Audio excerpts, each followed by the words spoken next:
You are rolling. Thank you very much. Good afternoon, everyone. Welcome to the Thursday, March 1st, 2012 meeting of the Cape Cod Commission in the conference room of the Cape Cod Commission. And before we call roll, I would note that we have active mics today, so everything that you mention in this small room will be picked up by the microphone. Just be alert to that, please. And at this time, I would ask Mr. Blanton to call roll. Thank you, Mr. Chairman. Stepping in for Ms. Taylor, I will call the roll. Barnstable, Royden Richardson. Present. Bourne, Michael Blanton. I am present. Brewster, Elizabeth Taylor. She's not. Chatham, Lynn Pluffner. Here. Dennis, Richard Roy. Present. Eastham, Joy Brookshire. Here. Falmouth is vacant.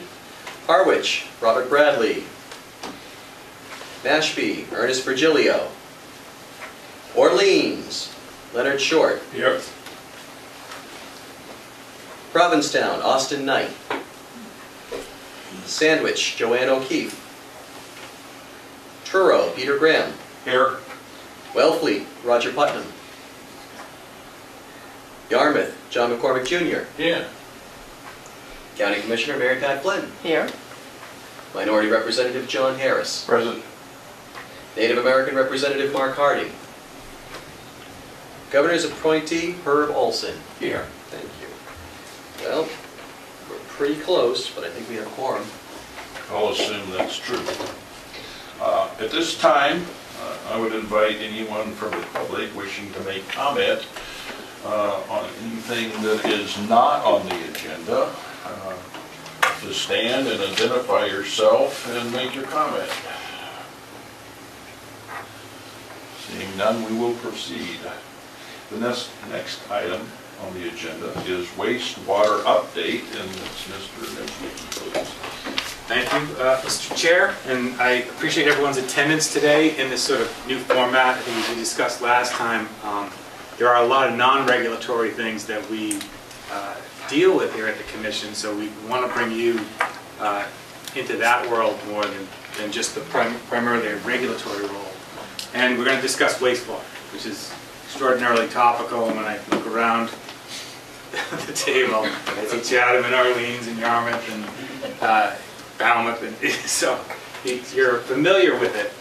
And it has been the subject of some discussion lately, based on a special commission, the special commission that's reviewing county government, and their recommendation to the county commissioners to sort of instruct Andrew Gottlieb and to consider a regional entity of some sort. After that meeting, we got together with the commissioners, and we're working on a regional wastewater management plan, and we want to finish that plan before we have any discussion about any other entity, and we want to make sure that it's fully considered. And I don't think it's a drive towards any one particular setup. I think there'll probably be alternatives. We just want to make sure that taxpayers have as much information as they need before they make these important decisions. We know wastewater solutions are coming and that they're going to be expensive. So we want to make sure that they've got all the facts.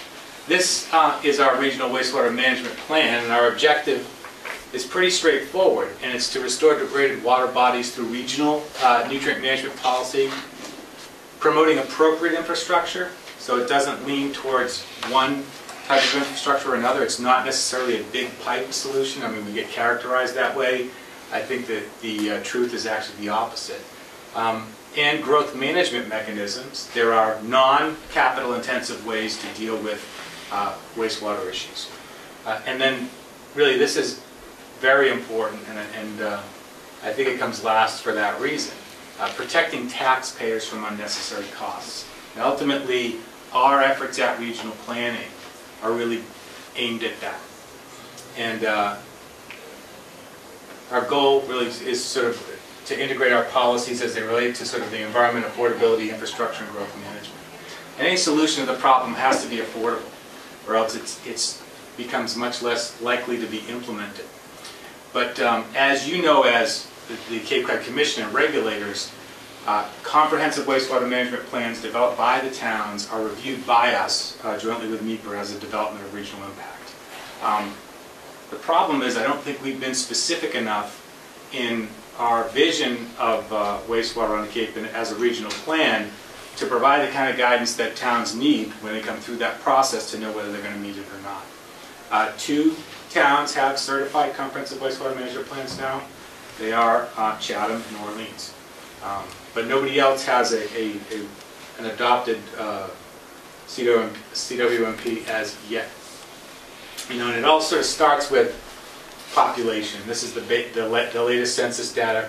215,000 people live on the Cape, and it has been the unprecedented growth and the single-family homes, and the fact that Title V systems are really intended to remove pathogens to protect drinking water. We don't deal with nitrogen or nutrients, and so those nutrients pass straight through and ultimately into the watersheds and into the estuaries where they eutrify and cause these sort of alarming problems in our bays and estuaries.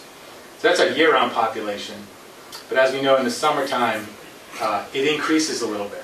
And it can increase anywhere from 100 to 200%, depending on where you are and what the year is. And this becomes important because of that seasonal influx. Hurts us when we go to deal with issues, infrastructure issues locally, and because it creates what's known as peak flow pricing problems. In that if you're building a wastewater treatment plant, you've got to build for maximum capacity, which happens 4 weeks out of the year. Last 2 weeks of July, first 2 weeks of August.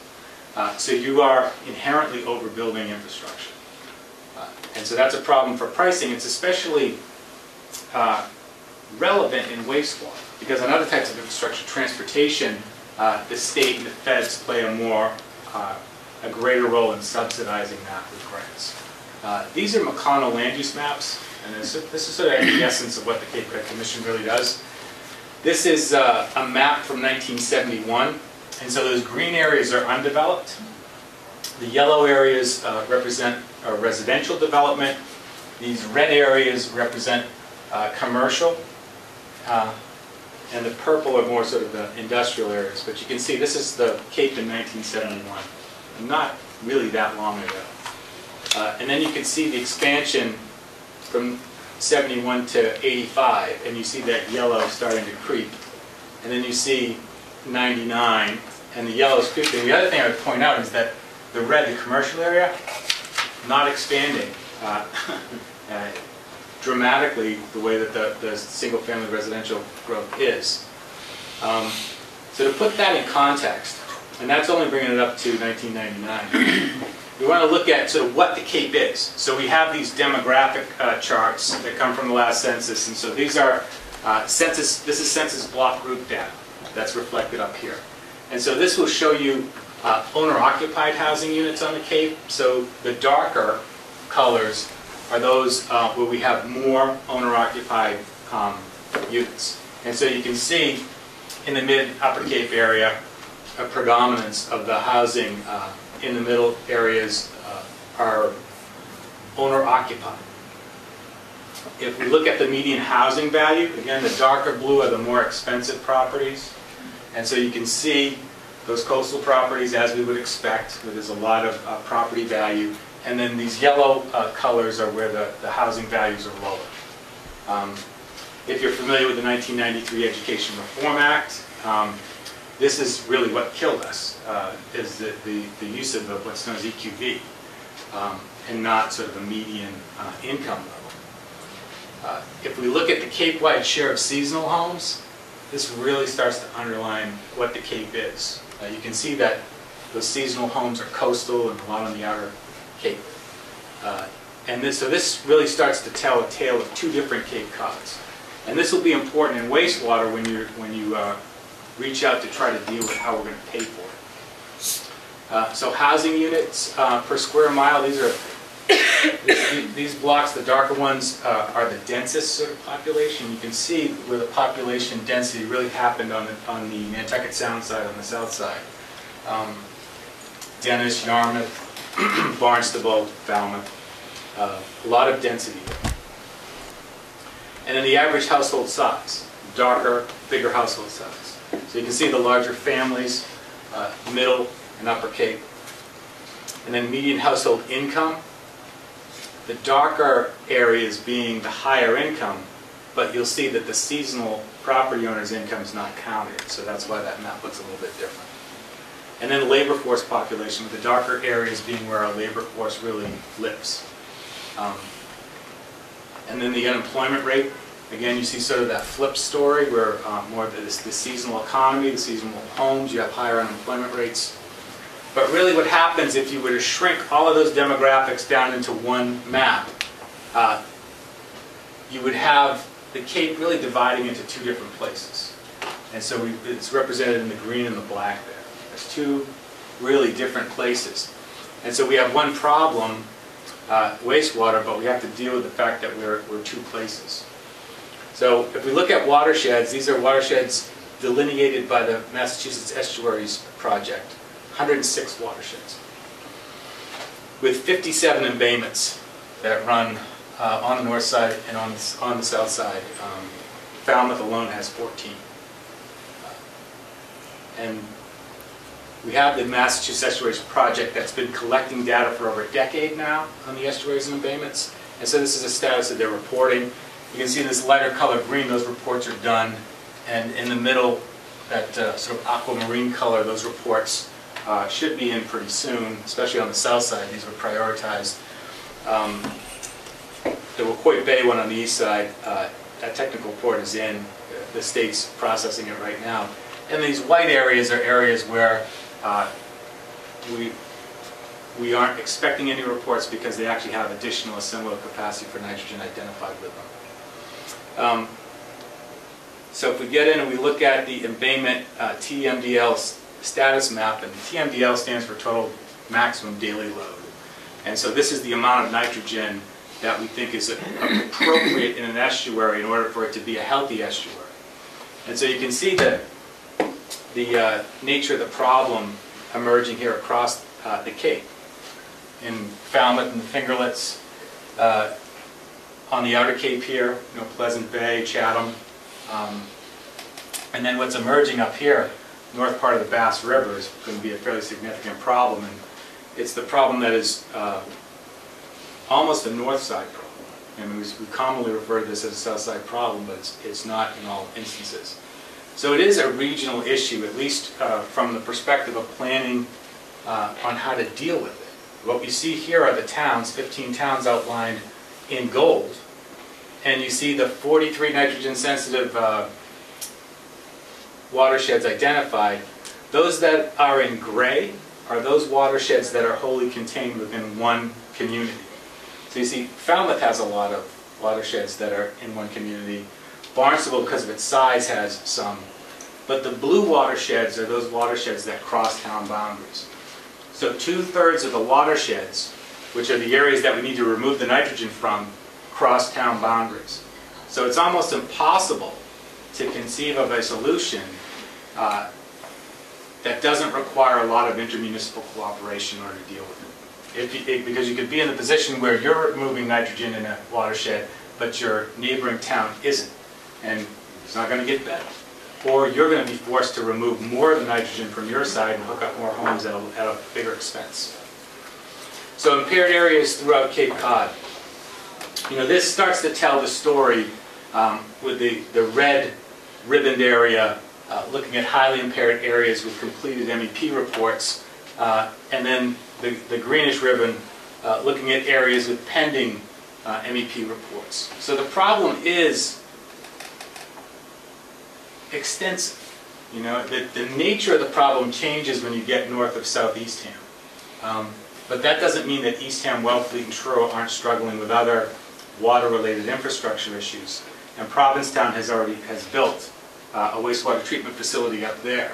But even the challenges of those communities in the future, whether it's Chatham that has a system design that they're putting in pipes down building, or Provincetown, ultimately you'll deal with rate issues there too. So if there is money available from the feds or the state that comes to the Cape, I think everybody would want to participate in that even the towns that are out in front and have systems would like some of that for debt service reimbursement so it could serve as a rate stabilizer in those towns.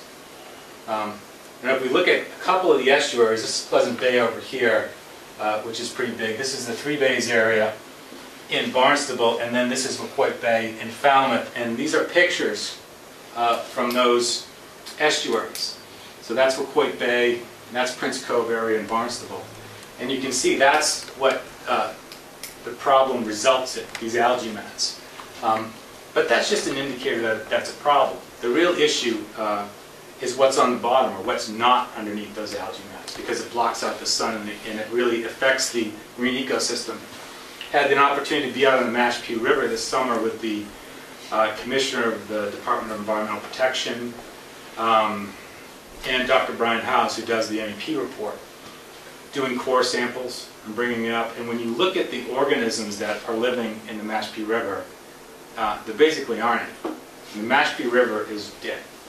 Even part of the remediation effort down there involves the use of oysters. But even the oysters have to be put in cages and have to be propped up on 5-gallon buckets, because if you put them in the muck on the bottom, they would have no opportunity to survive.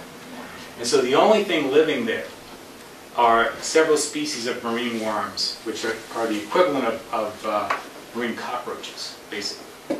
And so this is the extent of the problem. You know, these ecosystems are dying or are dead. And it continues to creep out into these estuaries.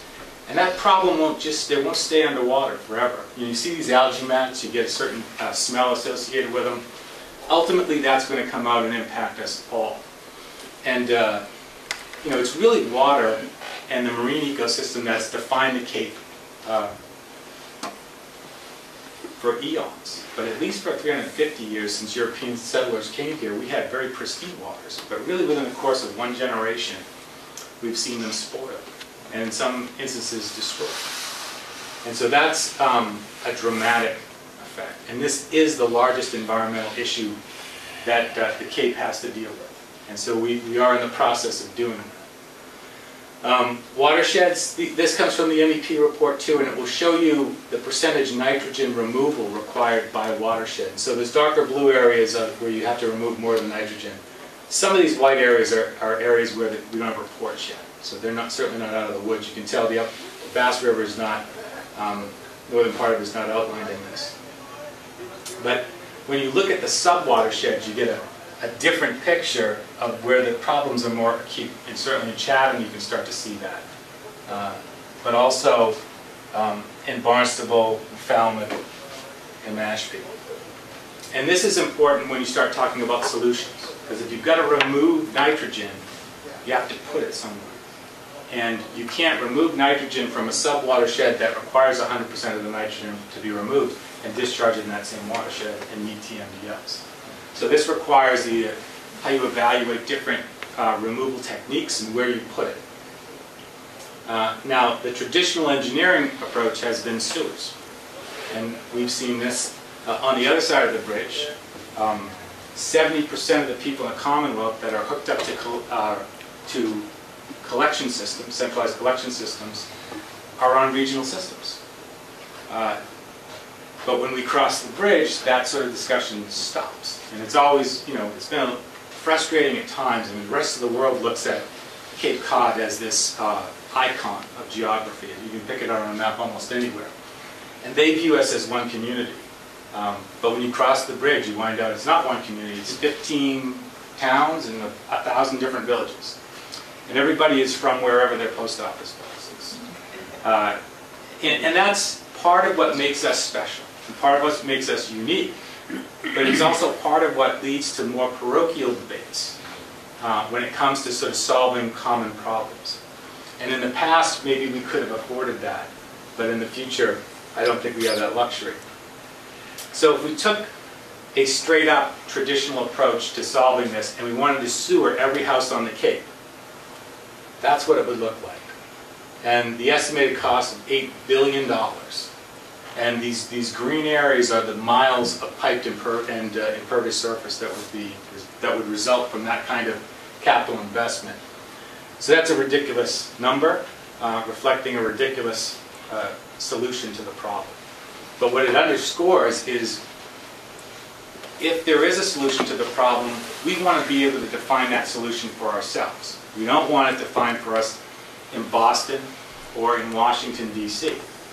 Because I think it would tend, based on history and experience of court-ordered settlements around the nation over the last 30 years, it would tend towards these kind of over-expansive and over-engineered solutions. If we just sewer the dense areas in coastal watersheds, it shrinks, but it's still a $5 billion solution potentially. And this is an example of what would probably be more reflective in a town-by-town approach that wasn't really coordinated. If we coordinate it more and we sewer dense areas with coastal subwatersheds that have specified TMDL removal rates, we can get it down to $3 billion. You see how that footprint really sort of starts to shrink. And what we don't want to do is overbuild. You know, we don't want to over-engineer. We don't want capital facilities that are unsustainable long-term. I just finished serving as the Senate President's appointee on this water and wastewater infrastructure financing committee that's across the Commonwealth. I can tell you, the nature of the problem changes when you get on the other side of the bridge. Most of the rest of the Commonwealth is dealing with having to upgrade significantly facilities that they built in the 70s and 80s and probably didn't put the kind of maintenance and operation money they needed to put in to keep them up to snuff. And there are significant problems on the other side. But the nature of our problem dwarfs that because we don't have a lot of infrastructure. It's basically 15% of the flows, the existing flows on the Cape, go into centralized collection systems now, and only 3% of the parcels. So it's very limited infrastructure, which presents us on the traditional approach with a very expensive solution.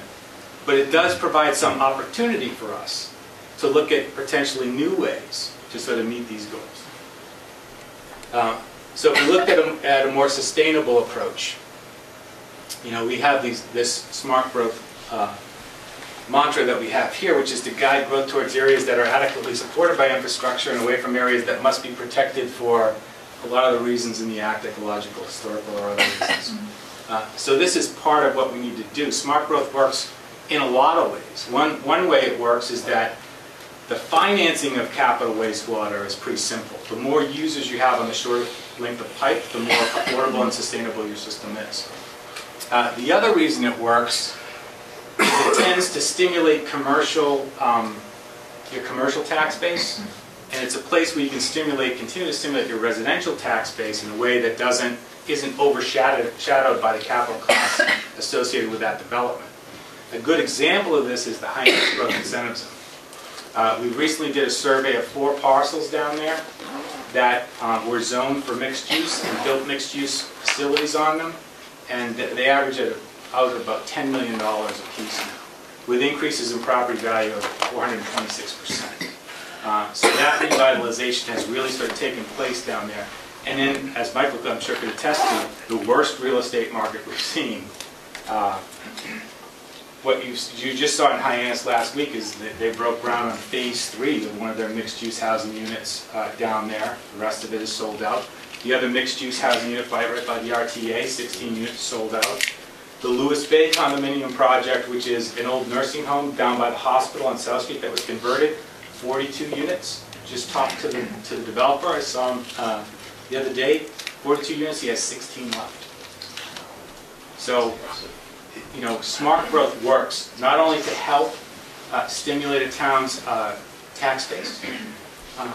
It works because it makes sense as it relates to infrastructure. It's when towns have to start to extend pipes to areas that are zoned for 2-acre zoning plus that it becomes unaffordable. You're only getting one house, and it's a long length of pipe. And 70% of these sewer systems, the cost of sewer systems, are caught up in the collection and transport. So sustainability planning, you know, we try to look at it from a triple bottom line approach, where we consider the people, the planet, and the profitability in restoring the hydrological balance in order to make this place more sustainable. And there is no silver bullet. You know, we hear a lot about alternatives. Falmouth has invested $2.2 million in studying alternatives. Just had lunch with Eric Turkington to discuss the progress of some of those. But there is no one silver bullet. There is no single alternative that everybody can put in their backyard that's going to remove nitrogen at an affordable way and solve this in a decentralized way. So we have traditional gray infrastructure and sustainable green infrastructure, all of which has to be considered. Almost every potential method of removing nitrogen or technology that you've heard about should be employed based on the land use characteristics associated with giving it its optimal performance. So when we look at the gray infrastructure, even though it's not one big pipe, we have a mix of this. All of these technologies are employed on the Cape today in one way, shape, or form. We have innovative alternative Title V systems. Those are basically Title V systems wrapped in some sort of reactive barrier, a lot of times wood chips that can remove nitrogen. We have cluster systems, satellite systems, and centralized systems. The county, through the County Health Department, operates on the Massachusetts Military Reservation one of the best testing facilities for IA systems in the country. And so they test these technologies routinely. And they do work. We're getting some good numbers out of them, but they do not remove enough nitrogen consistently enough that they alone could solve the problem. But in the areas where you have to remove only 20–30% of the nitrogen from a subwatershed, and you've got not a lot of density, they may make sense there.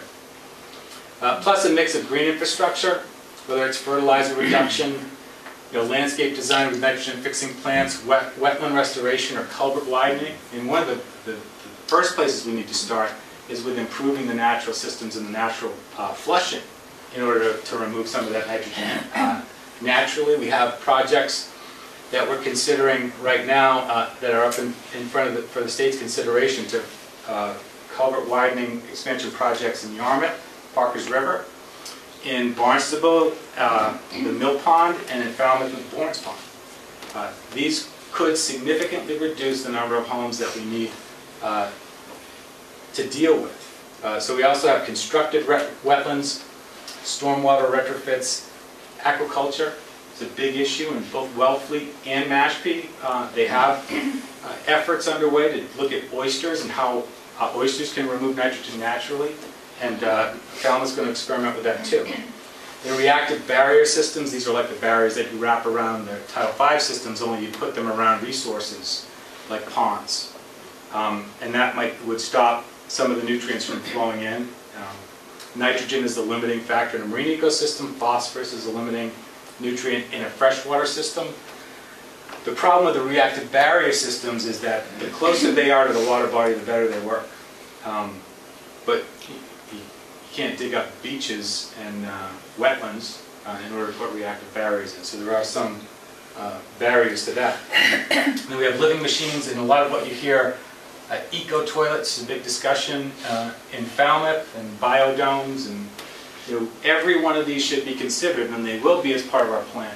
I mean, what we will do as part of our plan is put together a matrix of all the potential technologies that exist, the best information we have on their nitrogen removal potential, and the land use characteristics in which those technologies work best.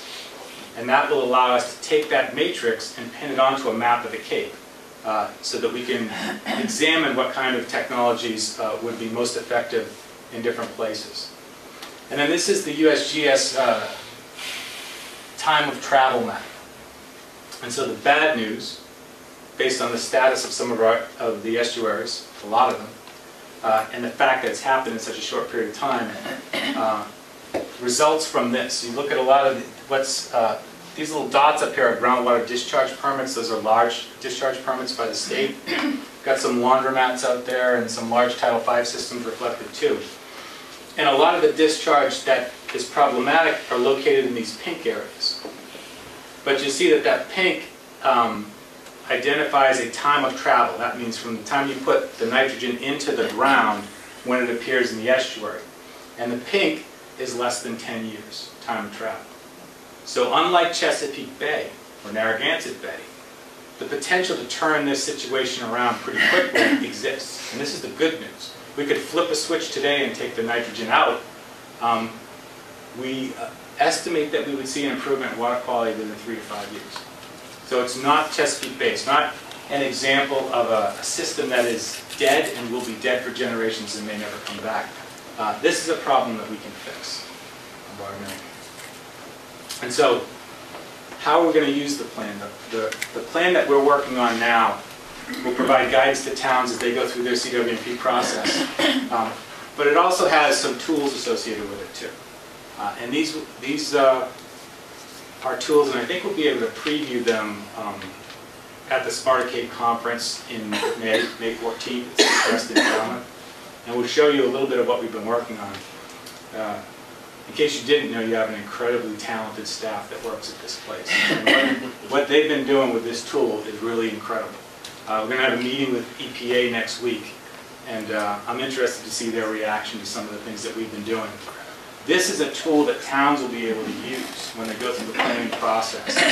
That will eliminate some of the upfront costs, so you won't have to do a build-out, and will direct them to have some counterbalance to the engineering firms that they use, to have that discussion about what technologies might be appropriate where.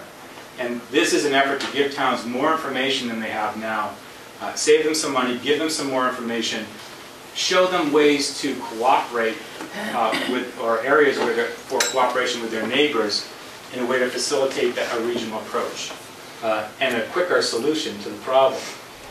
To illustrate what it might suggest, we look at the Three Bays embayment. This is the Three Bays watershed. So this is Barnstable, this is Mashpee, and that's Sandwich. So 3 towns contribute to that one watershed to a significant problem in 3 Bays. And so if we overlay the watersheds, on the sub-watersheds with the TMDL removal amounts, you can see a large part of this you need to remove 100% of the nitrogen from that area.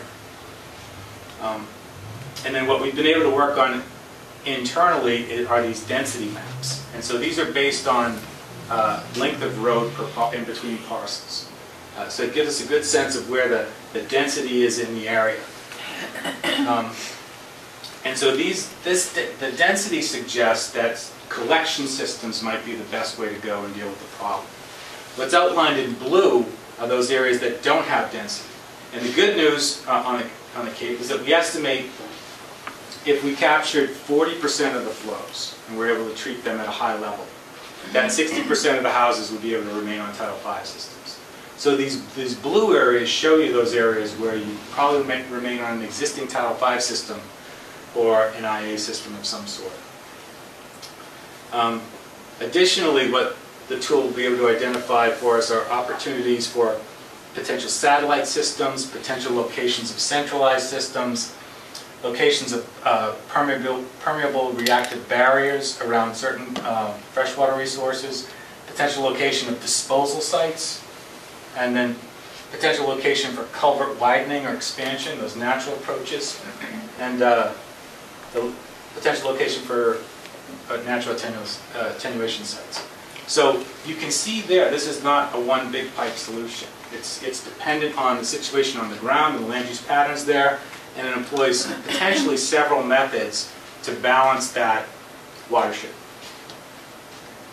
So this is the potential wastewater treatment solutions and existing groundwater discharge points in these sub-watersheds with TMDL removal rates. And so you can see,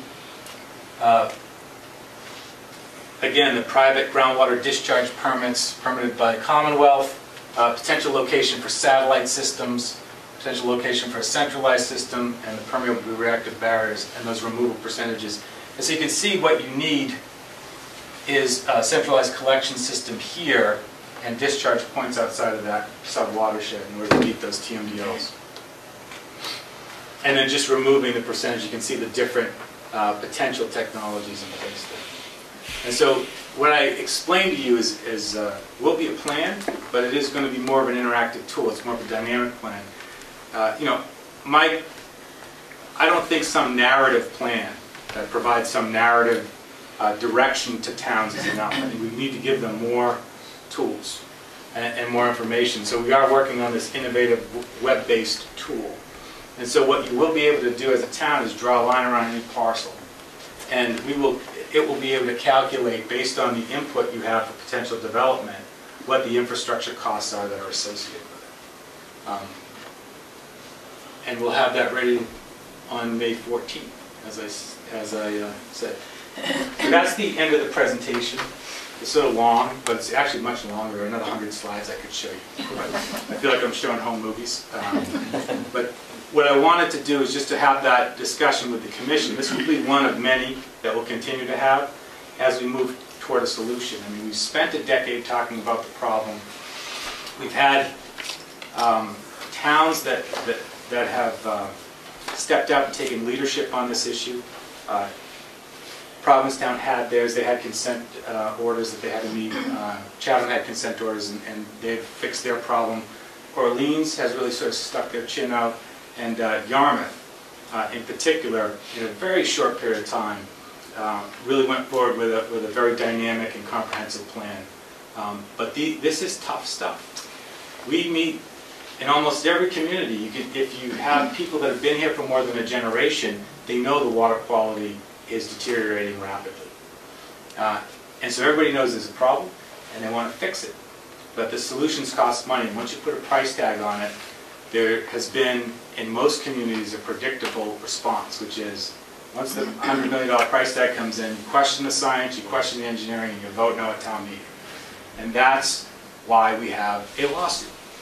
And that's where we're at right now. So we're actually waiting. We have been notified that the EPA and the Conservation Law Foundation and the Buzzards Bay Coalition have reached a settlement. It's taken like 4 months for them to issue the settlement, so we don't know what it is. We were invited to be part of that mediation as an interested party early on. And the commission was there, as well as the county represented by the Water Protection Collaborative. And as long as I've been talking about this, which predates my tenure here and includes my municipal tenure in the town of Barnstable, we've always advocated for not a particular approach, but the approach that was most effective and least costly. And that's what we were in. That's what we advocated for through the mediation process. And then we left in November, early. So you can infer from that what you will. But we have been honest, I have no idea what the settlement's going to say. But we should know on May 4th. But it was a very sobering thing to go through. To look at that and to hear the refrain on the Cape from people that say, well, the EPA is never going to step in and require federal permits on the Cape. And then to see sort of on the inside what the thought process was, you know, it was a very sobering thing. And so we will wait, and hopefully the work that we do will be helpful. And I really hope that we are at least given one more opportunity to design this solution on our own and not have something forced on us. So that's where the situation sits right now. Staff is working incredibly hard on this issue daily in a very multidisciplinary and cooperative way. And I think we're going to produce something that we can really be proud of, and that will assist towns as we sort of move forward to try to deal with this issue. And with that, I would just sort of open it for questions, if there are. Okay. Thank you very much. Nice presentation. Seeing a representative from one of the towns here. Questions or anything? Kind of get to your... Yes, this was very helpful because I'm from Yarmouth, and we have for 10 years been dealing with wastewater. We took what we felt was a very flexible, comprehensive 25-year plan, $255 million project, provided for a lot of flexibility for regionalization down the road, manageable financial bites, but because it was a bad economy, there's really nothing I think perceived as manageable.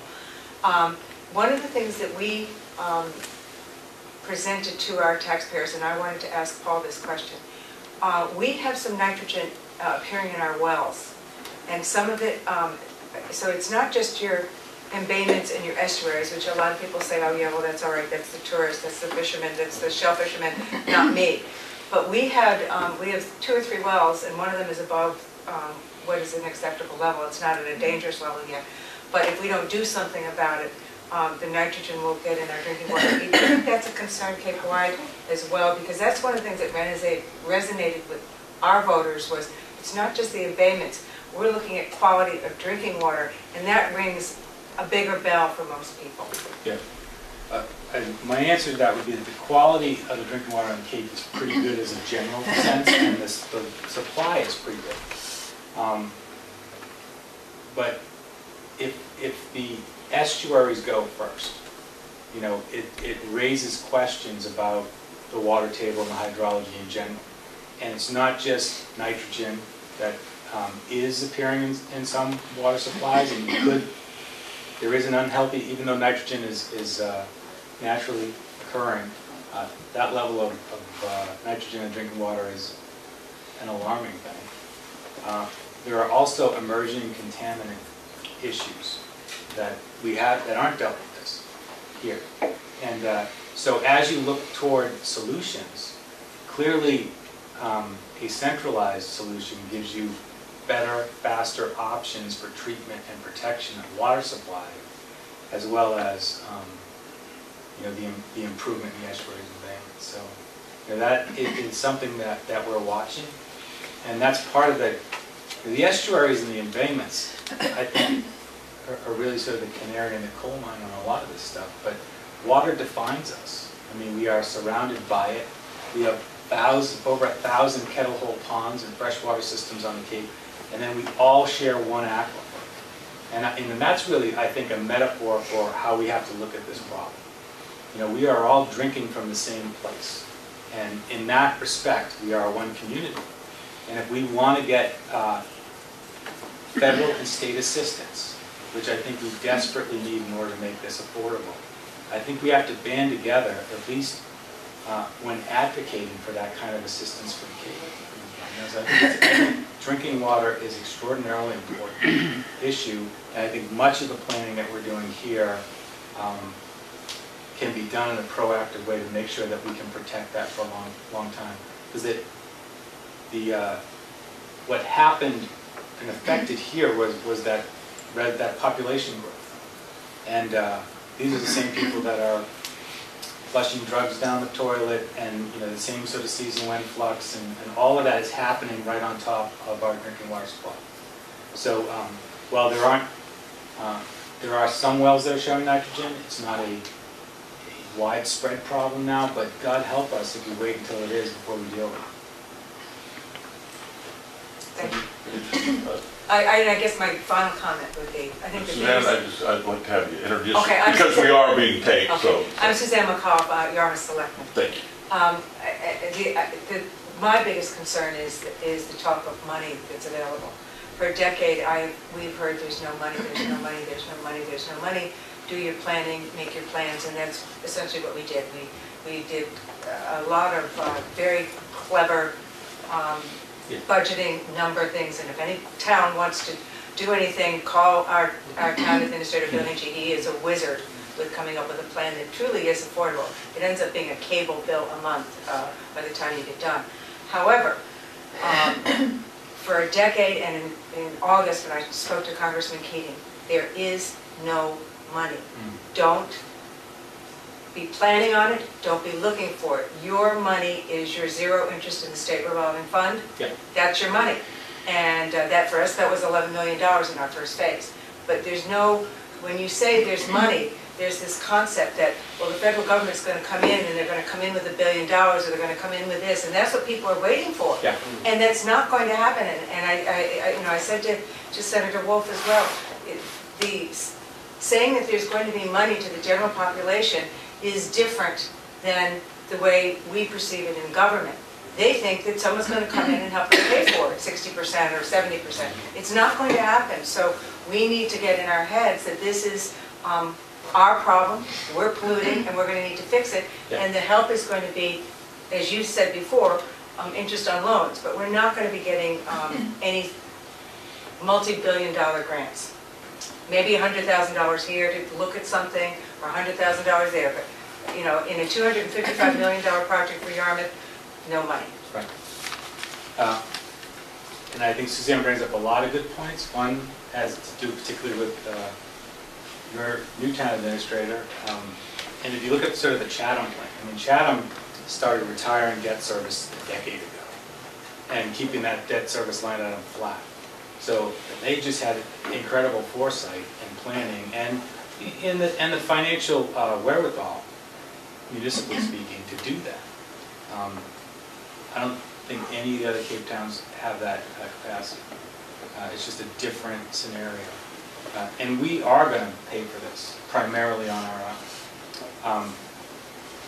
You know, I will continue to ask, maybe not promote, but I will certainly continue to ask because I know that Chesapeake Bay has received billions, the Great Lakes also, and you look at even Narragansett Bay or Lake Champlain, and the federal money does, it just sort of a rounding error on some of those big federal numbers helps us significantly.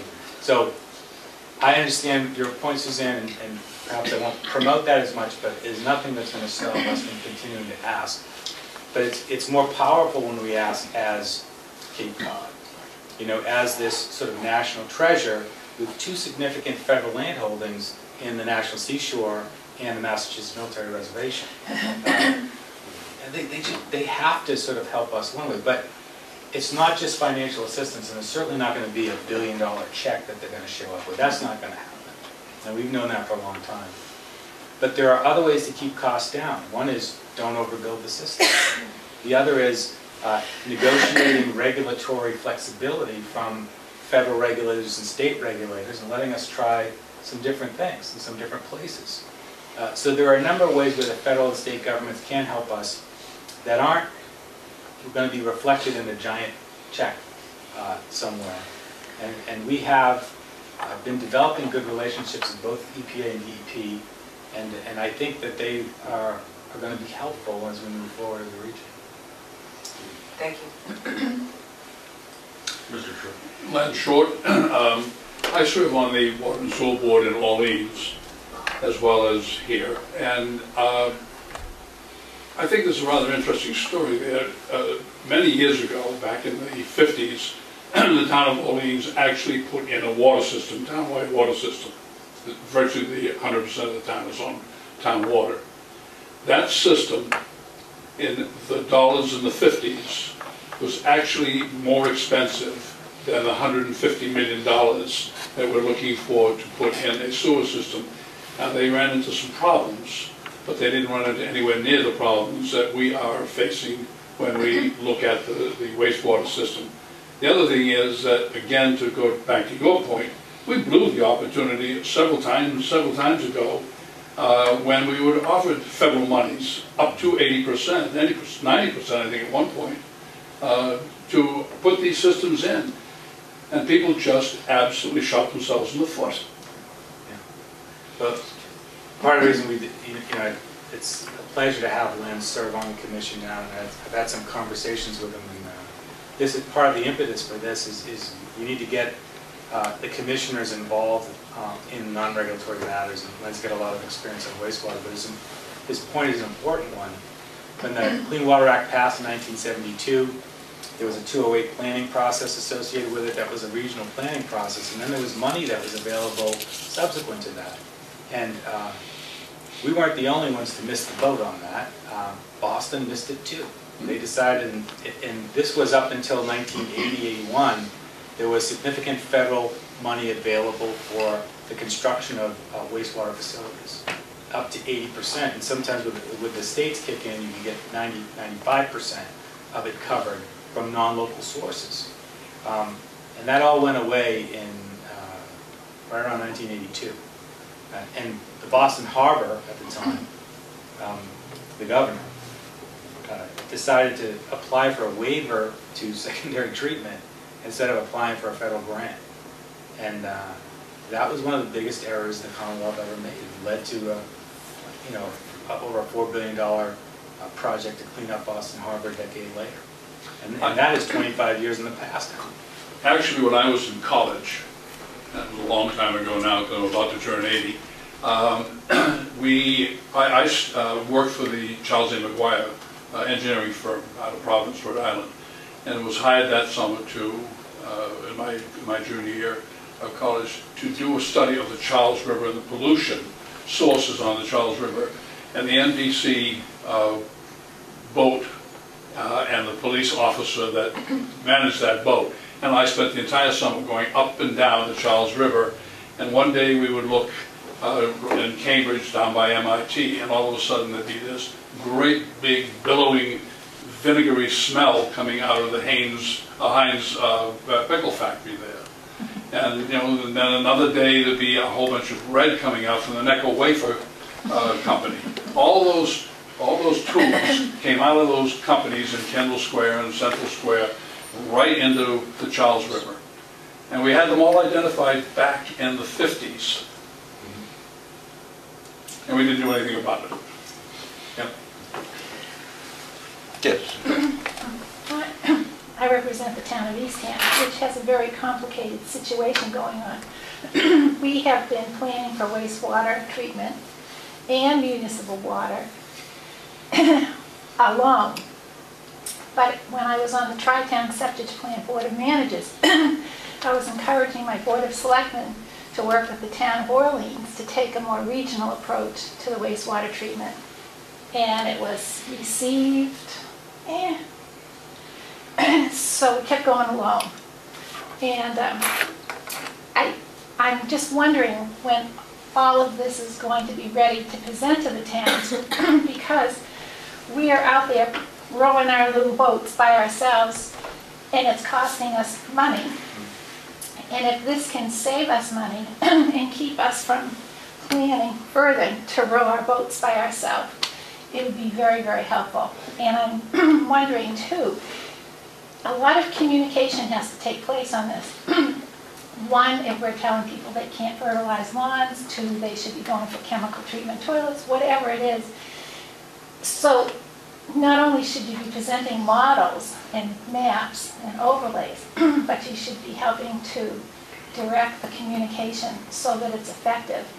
Because, I don't know, I'm going before my Board of Selectmen this month, but I'm not sure how rowing our boat by ourselves is going right now. And as you say, water flows over town boundary lines. Well, to answer your question about the plan, the plan is scheduled to be completed by the end of the calendar. And that's pretty quick, given the amount of heavy lifting that we're going to do. But we'll have a preview of the tool on May 14th at Smart Cape Conference. And then we are putting in an application to do an alternative seminar in September. So we're applying for some money. We're going to be working with some folks at Falmouth CAC in order to do that. So you'll see pieces of this over the next few months. And then we hope to have it in a final draft form by the end of the calendar year. And then we anticipate, we'll solicit some public comment at that time. So, is it advisable for the towns that are rowing their little boats by themselves to just kind of not row so hard and wait for this plan to come out, or should they keep going? What do you do? Yeah, that's always been a very difficult question. But I will say this. All the towns that have gone through a planning process to date have been doing the right thing. Okay. And none of that work is going to be wasted at all. And in fact, it puts them further along in many respects. And it also, I think, tends to give them better standing should the litigations take a different form at some point. So I think all of that is good. As part of the plan, you'll see we will have gone through all the comprehensive wastewater management plans on the Cape and incorporated that information into the plan that we present. So going forward, would I recommend that towns continue to go forward? If they do, I don't think that effort would be wasted. If they wanted to pause for a period of 8 months, I don't think they'd be that far behind. So it's a local decision, and I think we can work with whatever the local decision is. It would be nice to have a meeting of the engineers from Orleans and Eastham, Wellfleet, wherever, come together. So you can go over this plan with them. Yeah, I mean, part of, a big emphasis behind this is to, what happens with a lot of the towns is that you have to fund, wastewater is financed almost exclusively from local revenue. Unlike education, unlike transportation, unlike almost anything else. And that's where it starts to get expensive. But the good news is that we can fix this. We can turn around the health of the estuaries and abatements within the course of one generation. And we can do it in a way that's affordable. You know, and so that's the good news. These sound like big numbers, but these are 20 to 30 year construction cycles that we're dealing with. And I think if we can solve this in an affordable way and we can turn around quickly. As far as it relates to the towns, though, a lot of them don't have wastewater planning capacity on staff or a lot of expertise. Even those towns that have sewer plants already have professionals that know how to run those plants. But what happens is when you have to solve the problem, you've got to go out and spend a lot of money on a consulting firm, an engineering firm, and they come in and they become the de facto wastewater planning arm at the towns. And maybe that's a good thing, maybe it isn't at times. But what we have to do is give towns more tools, more information, give taxpayers more information so that we have a better shot at town meeting. You know, and I wish we had acted earlier in doing this, because there's a lot of good planning efforts around by local towns that I think we could have helped. And I regret that, but we are going to move forward. Yeah. Right. Yes. But I thank you very much for the presentation. And I don't have a solution, but I have an idea in terms that might be helpful. It seems like at the municipal level, at the regulatory level, there's been efforts to take steps that to at least not make it worse. But also, coupled with those efforts has always been an opportunity to get variance. And many of the people who were involved in the regulatory aspect of things, I know in my town and other towns, as long as the word variance is there, it's almost like people feel there's an entitlement, and that they have to give it.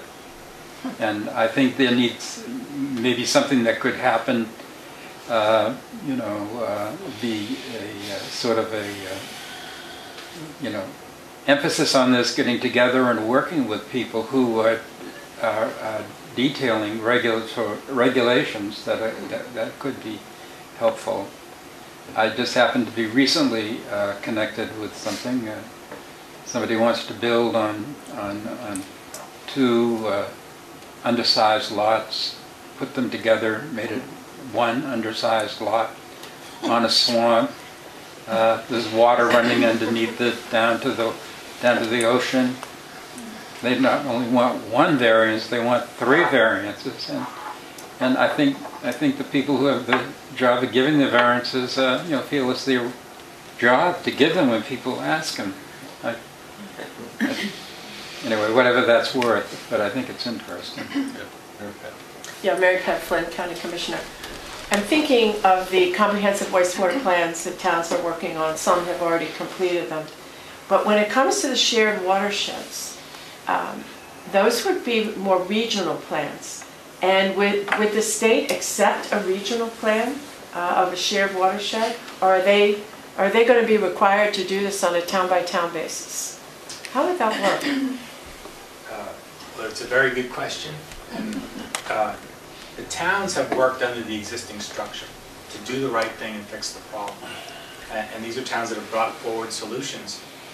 And those solutions are constrained by the existing regulatory structure. What we need is something new. You know, we need something different that allows us to deal with shared watersheds in a way that, and spread costs in a way where this is affordable for everyone. So, you know, nothing that we do or produce should be seen as contrary to anything that the towns have done.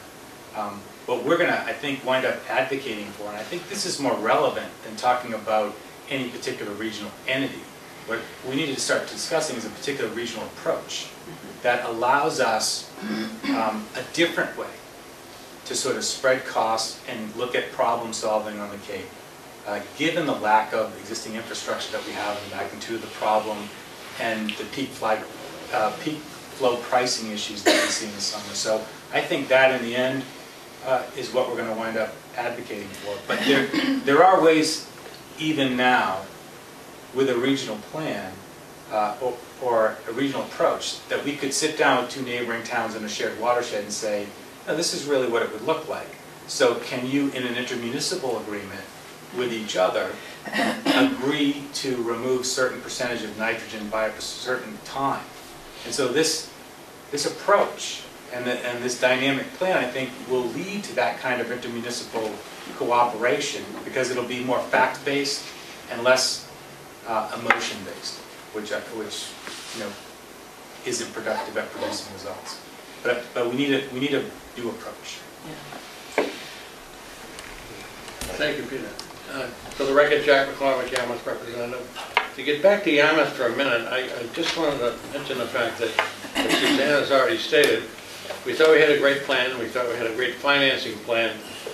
The Yarmouth Selectmen, in their wisdom, appointed a water implementation committee that was made up of professionals, very well-informed people that went out in the neighborhoods and held meetings, and they were pretty well convinced that the people that came to the meeting saw the picture and saw the need. But when you get to town meeting, you've got a demographic of young families who look at this as strictly a monetary thing. They just bought $100 worth of groceries and it wasn't enough, and they got a mortgage payment next week.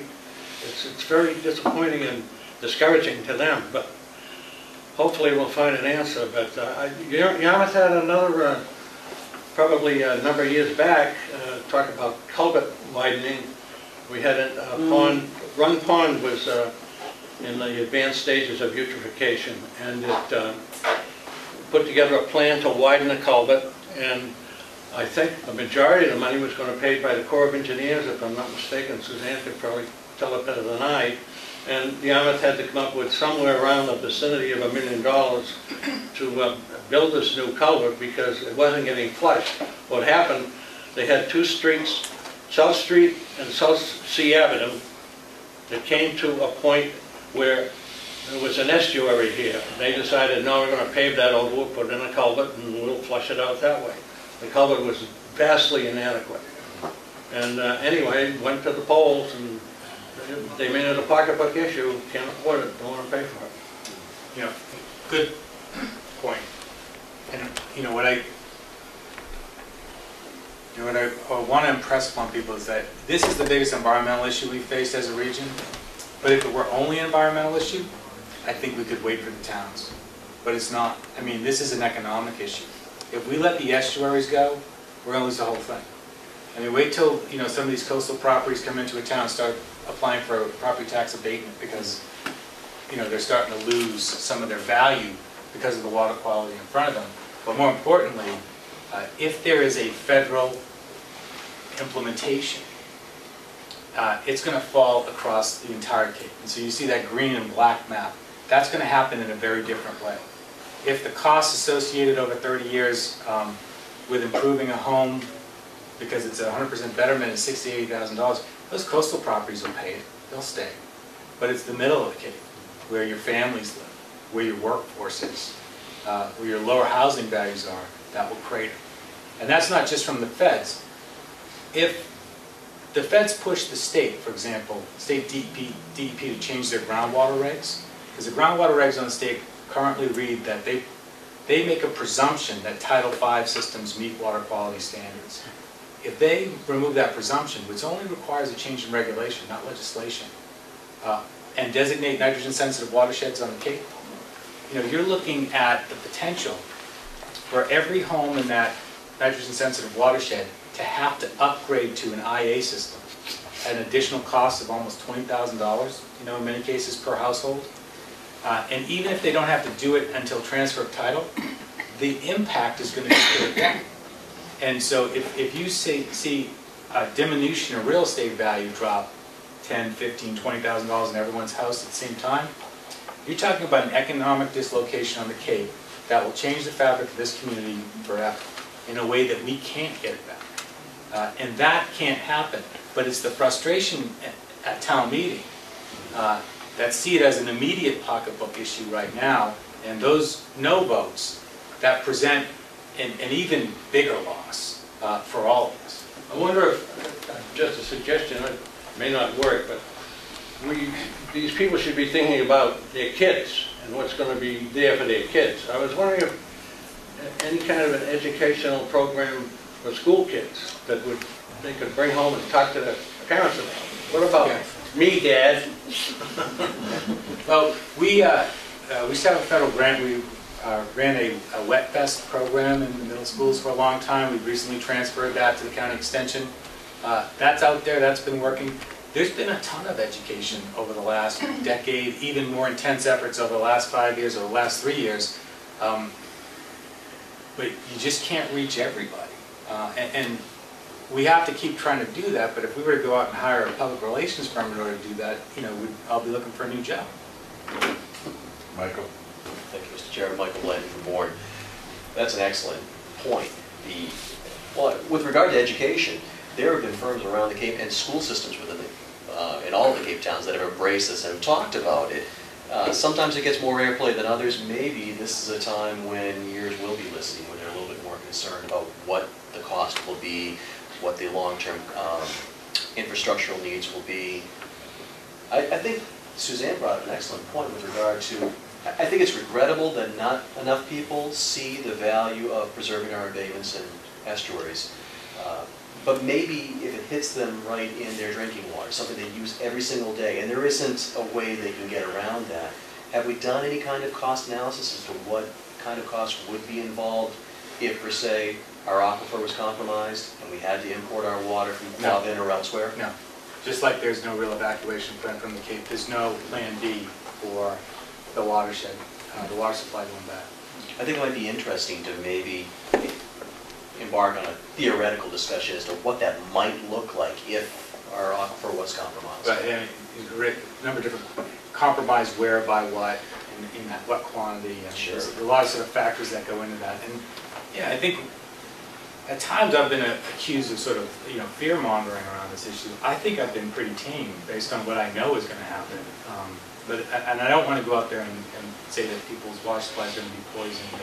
Water purveyors, they'll be lined up 18 deep outside my back door. Of course.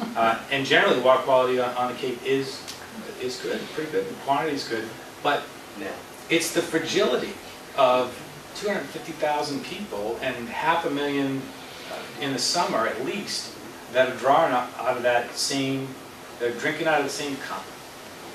And if we can't protect our estuaries and embayments and our freshwater systems, what makes us think long term we can really do that. Take care of drinking water. I think just for my part, Peter Graham, Crow representative, I think the vision that you have about this economic dislocation maybe needs the paint by the numbers approach to say, okay, this is what this future looks like given this rotten scenario. And I think a detailed description of what that is, what happens to, the motel people and the restaurant and, all the people in the fishing charters, the harbor people. I mean, all of it, a detailed, maybe I'm rolling into morbid, but I think, an idea and a vision for that, because I've heard you refer to this several times, and I'm thinking, okay, what does this look like? And what is this vision of this doomsday scenario, economically speaking, because of failure to not take care of our own business? So just a suggestion. I don't think about that one, but I would expect a response. Well, I have one. Oh, good. You're waiting. Part of the Smarter Capes conference that we're going to do in May involves that kind of vision. So we're going to make a presentation of what the Cape's going to look like in 2025. And we're going to make some assumptions about bad things that could happen that aren't completely made up. These are things that we know, decision points that we know that are on the horizon. And then we're going to look at a Cape in 2025 where we make the right choices. And so I think that gets exactly your point. We can be a smarter community. Yeah. Go ahead, hold on. Go ahead. Well, I was actually going to address Michael, and I think Joy can help me on this. Orleans has been talking with Eastham for quite some time now about the possibilities of selling water. We have an abundance of water.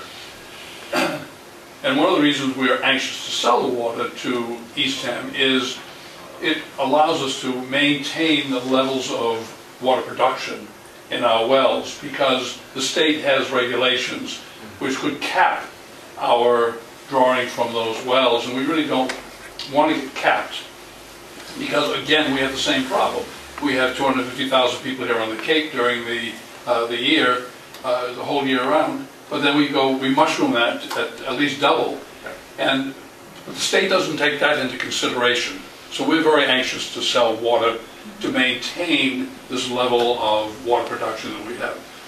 Now, going one step further, to answer your question, Eastham is not very anxious to start testing their wells to find out what the pollution level might be in their wells. It's not picking on them. It's just that, you know, if I don't know about it, it's not going to bother me too much, hopefully. And I think the hopefully is in quotes. We've mapped certain areas in Eastham, particularly in the northeastern area, where the nitrate level is very high, and something has to be done. And in the area, because of the flow from our the dump, we are supplying water to people. I think we know with our wells what the capability is, and I think we know fairly well where the problems with the water are. But it's really tricky, and you're talking about peak season use. The high school put in a big alternative treatment plant, figuring all the kids would be there and it would be working well. Well, when they're not there, when I was on Tri-Town, they were asking us to divert our pumping people to the high school instead of coming to Tri-Town, because they needed the waste to make the system work. So that's going to be something that's going to have to be brought into the picture. And then the other thing is, a woman from Orleans who's very prominent in town and who I thought would be doing cartwheels over the treatment plant in Orleans, isn't it? And she brought up a really good point, and this goes back to the Upper Cape, where the people it's more dense, the incomes are less, and the costs are going to be greatly shared. People are going to start trying to sell their houses to get out from the assessment of municipal water and wastewater treatment. They're not going to be able to sell their houses, so there are going to be more foreclosures, more people leaving the Cape, and it's going to be the wrong people leaving the Cape. But what do you do? I go to sell my house and my treatment comes in and I'm being assessed for it, and I pass that on to the next person who buys my house. I don't think it's going to be that easy to sell property on the Cape either. Well, yeah, it's a very good point. When you start to look at the impact on households, especially the impact from litigation, because that impact hits everybody at the same time. And when you talk about potential impact on the real estate market, if there is a lack of interest in owning property on the Cape because of this universal impact, even if it's unclear, you will have more houses going to foreclosure. And the Greater Hyannis area right now is top 7 in the state for diminution in property value. What in 2005 was worth $347,000 is worth $197,000 now. Yeah. And the reason it is because it has a higher number of foreclosures. Because foreclosures are what bring down property value in a neighborhood. So if you think we're making this stuff up, the threat of what is possible here is real. It's not imagined. And that's why we have to move quickly. and we have to be bold, and we have to stand together as one community and one region, because if we don't hang together, we will all hang separately. And we've got a growing older population. And, you know, my town's already talking about if they start assessing households, do they give rebates to people over the age of 65? I mean, this, you know, we can come up with the solutions, but this is so complicated. Yes. It is just like mind-boggling complicated. And we know, because we're involved in the discussions on this and have been for a long time, whether we're selectmen or commission members or whatever, on, you know, the water committees and stuff, we know what's happening. You know, if you've lived, I've lived here 46 years, and I can remember what my pond looked like 46 years ago, and now it has water lilies growing in it. That's not a good sign. But how do you have to really do a good job selling this so that it does get voted through at town meetings and your town council? It's just, it's huge.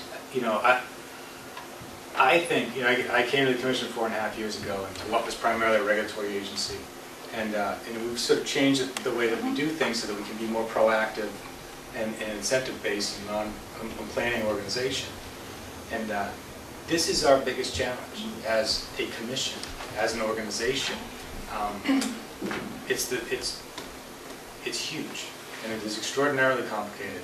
But I am incredibly confident in the staff that we have and the approach that we're going to take, that we will be able to make a difference and help the towns and help everybody come together and solve this problem. I mean, I'm very optimistic. I have to believe that. Okay. Mr. Harris? Me? Yes. I got 25 questions. Actually, only about 2. This initiative, is this in-house that you've actually started off? Or Yes. you We are working with the Cape Cod Water Protection Collaborative. Yeah. They've helped us to, they're actually working on a fairly sophisticated rate model at this point that we will be able to connect. So at some point, we'll be able to take the Massachusetts Estuaries Program's scientific data, link it with the land use database that we're putting together right now, and on the other side, link to a fairly complicated rate model. And this is the dynamic tool that we'll be able to share with towns, so that they'll be able to say, well, if we use this in this watershed, it'll cost this much, and then be able to dial in on the rate model. Well, if so much is on the general tax levy, if so much is on betterment, if so much is grants. And so I think this is the way that we make a complicated issue easier to digest and easier to explain at town meeting. And so that's what we're trying to do. Well, I look at the presentation you made. You said you had another 100 slides or so that you present. And I'm sure they're very interesting. That's no lie. Yeah, and because they're very clear and on to the point of the problem that you're trying to resolve. And I've heard on many occasions from people who's in here that this is it's very complex and very difficult. I agree and I disagree. I disagree because I think that if you don't have absolutely the title of who's in charge and who's going to do this and when it's going to be done and so on, and it becomes extremely complicated. Because I think that the towns will certainly go along with whatever has to be done, but they're going to do it based on their own speed. They're not going to be working from, this is really a triage situation, we've got to get this thing done right away. And so I think that for this project, because I see that it's laid out very well, I mean, it's what the specification and definition of it, and having some expert that actually knows how to design these systems, I think that you're going to have a real difficult time, and the difficulty is going to be someone being designated who's in charge, and they're absolutely, I hate to say this word, but dictatorial. Because this is something that, it's like the air. It doesn't check when it comes across the border in West Barnstable across here. And people have to realize that this is an issue that we have to resolve, because if there's someone just across the border of West Barnstable is sitting there cranking out the vapors of arsenic or cyanide, you know, it doesn't recognize it. It's the same thing with water. It's coming across, and someone's going to have to sit down and work at this problem, because I think that it's really quite simple to solve the problem from an engineering project. But it's the politics, the who's in charge, and I hope that that's all sorted out before you go too far. I'm not gonna figure that one out. You know, that's not, you know, that's not something we can do, except by having a regional plan and having towns have comprehensive wastewater management plans reviewed by us. We cannot and will not compel anyone to do anything. It doesn't exist. But having said that, there's a recognition on the federal level by the EPA, there's a recognition on the state level by the governor, by the Secretary of Energy and Environmental Affairs, and by the Commissioner of the Department of Environmental Protection that we have a problem and we need a regional approach to solve it.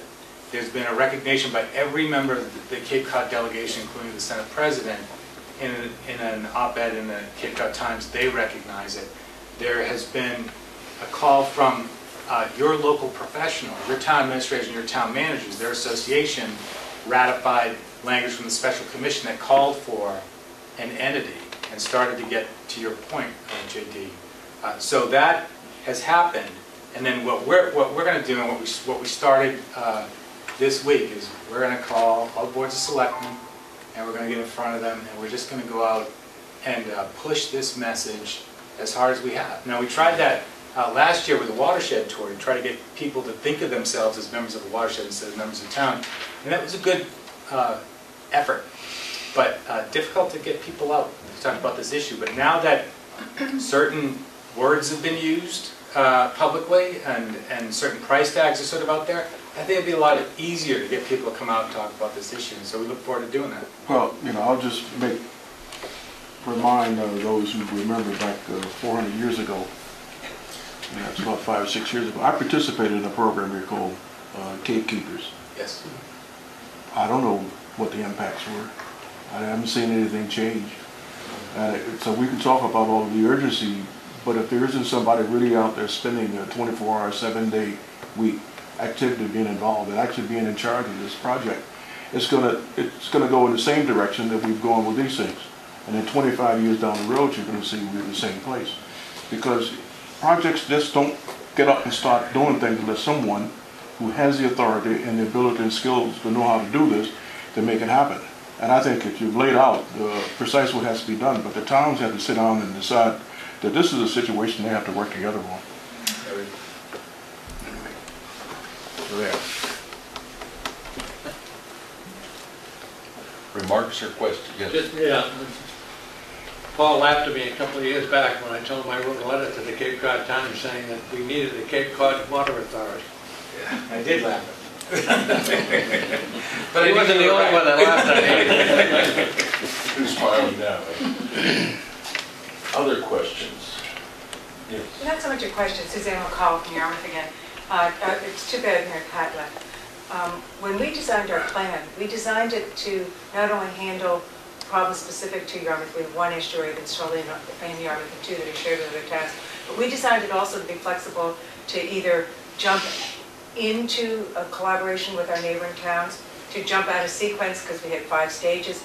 So towns can work individually, Joy, to your comment, to go ahead, because you can build in the ability to save money down the road. And our grand plan, which I thought was pretty great, was we were going to build our centralized treatment system. And then when Dennis finally figured out what their problems were, they weren't going to borrow and build one, so they would help us with our capital costs, and we could charge a host fee. So for us, that was an incentive to, you know, be first ones out of the box. So regionalizing can save money and can be done in-house in each town, as long as you have your ends sort of, your plan flexible and your ends ready to jump in at any time. So that was sort of the beauty of you know, spending all the money and all the years that we did planning. My second response is, it's pretty much at this point political suicide to get in front of a plan. I think that I may lose my election, and I've topped the ticket in the last 10 elections I've been in, over taking the lead on wastewater and being one of 3 selectmen that voted to support it and 2 selectmen who didn't, because it is a very hard thing to ask people in this economy to spend money on something that you all know it is important and has such an impact on the future. And that's why I was willing to put it out there. I have experience, I've done my homework, I've been up to my eyeballs. Everyone else on the board, you know, hasn't been around as long as I have, so, you know, they maybe didn't know the seriousness of it. So I put my political future on the line because I felt it was that important. But if you talk to Margie Volker in Orleans or anyone in Orleans, it is a daunting task to bring something this unpopular before your populace. People get personal, they get nasty. It's a political nightmare. And you know, I'm been called names at the podium on television. I'm called names on blogs. That's what people who take the lead have to expect. But hopefully there are enough people who will get this message, and I really appreciate the support that you will be giving the towns over the next year. There's nothing so powerful as not being the only town or two or three, as having everybody recognize the problem. Because otherwise everyone can just say, well, it's just your issue, it's just you. But if everyone is out there saying the same thing, then it's much harder for people to say, we don't have to do this, it's too expensive. And you know, as one of our selectmen said, the cost of not doing this is much worse. And that should be sort of the key. But I just wanted to address, it's daunting to put your neck out there. And a lot of us do that on a regular basis because we know what's right. But it's very hard because if you have any designs on the future in local government, you might not want to do that. Yeah. I would just underscore that point that it takes courage, local political leadership and courage in order to get out in front and talk about solving this issue in a serious way. And Suzanne has done it. That Yarmouth plan certainly left the flexibility open for a regional approach because they recognize the potential for it to save money long term. And it's not just selectmen, it's town managers, town administrators that stick their neck out with that, it's executive directors that stick their neck out. So, but it's all in, and because the stakes are that high. And so we either prevail or leadership on Cape Cod 5 years from now will go up. Mr. Chair? Yes. I just wanted to, well, compliment Ms. McCullough. She's pointed out that she's courageous, but it's also important that we have people like that in the governors of towns, counties, and so on. And that's the reason why we elect people like you to be courageous in it. To have the fear that you're going to end up losing your job, I think that you will find out that you'll be put into something even better. But I think that what happens is many politicians and people who are in the position of leadership never pay attention to the fact that when projects are in fact approved, and if it's for $20 million, when it's 5 years down the road, it's $120 million. Because there's no management of the process. You know, this is just a bucket we can keep going in, and that's the problem. So that when you exercise the courage, you should also exercise along with it project management of this thing that makes everyone accountable, and that the people who have authority exercise authority, and they don't abuse it, and they don't get away with impunity to the point that everybody becomes annoyed. They write little silly notes to the newspaper because it's still costing the taxpayers. I mean, we're still being eaten alive because of the fact that people make mistakes, they get suspended for 3 days, and they keep right on doing the same thing again. So I commend you being courageous about it. Don't worry about I mean, you're not paid $150,000 a month, so what's the problem? And if I lose my job, I lose my job. At least I did the right thing. Yeah, but it's not. The job is you're a selectman. I mean, how much money do you get paid a year? Under $3,000. Okay, well, you're unique. We don't get people that much in sandwich. Other questions or comments? We want this tomorrow. Okay. We're going to need 30 seconds to change the tape in 5 minutes unless we can get a wrap fairly quickly. So, any other business? Seeing no questions. Comments exhausted from? Never exhausted, but Okay. I'd like to thank Paul and the staff and move to adjourn.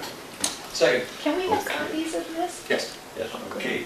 So I have a motion and a second. All in favor, say aye. Aye. All right, thank you all for a nice session. Apologies, I didn't tell everybody who I was.